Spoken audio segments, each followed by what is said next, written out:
I shall have no further need of you this day. Your Grace.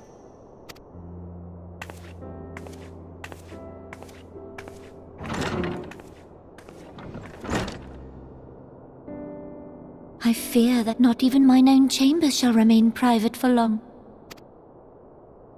Has the situation grown so grim?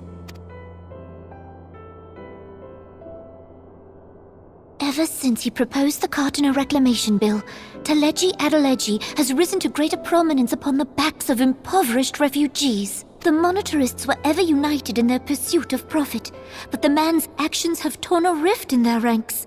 They snap at each other as rabid dogs.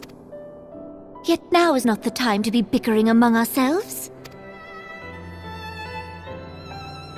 If this bickering is a threat to law and order, might you not have grounds to dissolve the syndicate? Would that the solution were so simple, Admiral. Alas, my moving to dissolve the syndicate is certain to spark outrage among the influential merchant class, whom the Cabal represents. This would serve to exacerbate the current unrest, and peace would slip still further away. Be they rich or poor, natives or refugees, all who reside in Ul'dah have a right to pursue happiness. It is the duty of a ruler to protect this right. If I am to perform my duty, I must needs tread warily. It would not do to make enemies heedlessly. Were Lord Lolorito here, he would doubtless say that I have my head in the clouds. A ruler is required to take a wide view. Try as we might to cater to all needs, some will inevitably be overlooked. As such, there shall ever be citizens who feel aggrieved. It cannot be helped. But as you have informed us, the monetarists take no view but their own. They hunger for power while the masses starve. In the absence of a common cause, it seems beyond any one individual to make Ul'dah whole.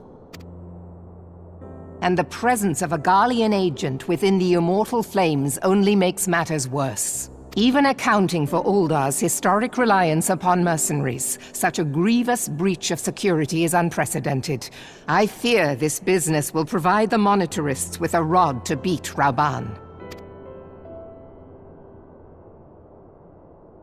Eorzea can ill afford for the Immortal Flames to be dampened now. Ere long, the Garleans will turn their ravenous gaze toward our lands once more. If we are to resist their might, our nations must stand together. Yet for this to happen, our nations must be whole. Cannot be done to improve the situation in Ul'dah.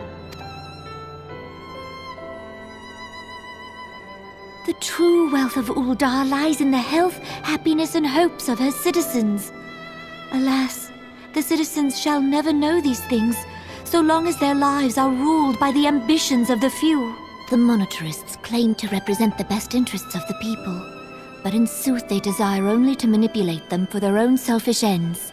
For the government to serve the people, it must be formed of the people. For Ul'dah to move forward, it is not only the syndicate that must be dissolved. Nay, you jest. My friends, it was for no other reason than to make known to you mine intent that I requested your presence here. When I make my declaration to the people, chaos shall inevitably ensue. As the last monarch in the line of Ul, I make unto you this request. Help Reborn to preserve order and protect the people. Forsake them, and you forsake yourselves. For a strong Eorzea will ever have need of a strong Ul'dah.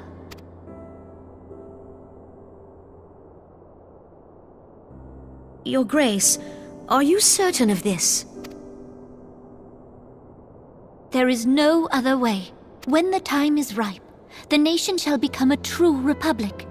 Both royalists and monetarists shall cease to be. Ul'dah will no longer belong to kings or queens or merchant princes, but to her people.